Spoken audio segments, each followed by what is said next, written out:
MR Radha. அவருக்கு அப்படி ஒரு பாணி. அதனால அவருடைய நாடகங்களுக்கு ஒரு ஒரு தனி செல்வாக்கு. அந்த காலத்தில் ஒரு முறை நாடகம் அவருக்கு ஏற்பாடு பண்ணியிருக்கிறாங்க, போட போகிறாங்க.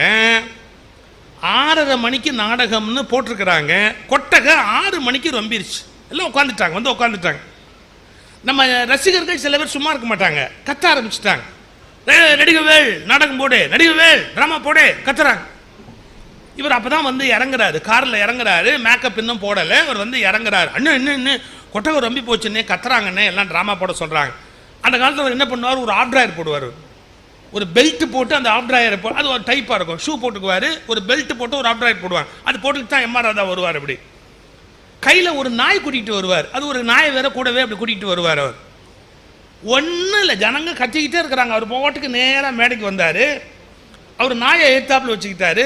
கையில் ஒரு பிஸ்கட் எடுத்து இப்படி ஒரு பிஸ்கட் எடுத்து காட்டினார். உடனே அந்த நாய் வெள்ளு போட்டு கத்த ஆரம்பிச்சு பாருங்க. ஒரே வார்த்தை, ஏய் நீ கத்துனா நான் போடுவேன், நீ கத்துனா நான் போடுவேன், 6:30க்கு தான் போடுவேன், 6:30க்கு தான். கத்தாது, அப்படி உள்ள போயிட்டான். அதாவது பாருங்க, ஒரு ரசிகனை கூட அவங்கள நம்பித்தான் நாம இருக்கிறோம் அப்படின்னு யாராவது பயந்தா அவன் கலைஞன் அல்ல. இவன் தானே சோறு போடுறான் அப்படிங்கிறது கலைஞனுக்கு இருக்காது. அந்த திமிரு அவனுக்கு இருக்கும். அவர் பாருங்க, ரசிகர்களை சொல்றார், 6:30 கத்தாதே, 6:30க்கு தான் போடுவேன், நீ கத்தனாப்பில் போட்டுருவேன்னா அப்படின்ட்டு பாரு உள்ள போயிட்டார். நீங்க ஒவ்வொரு மனிதர்கள்ட்ட ஒவ்வொரு விஷயம் கத்துக்கணுங்க.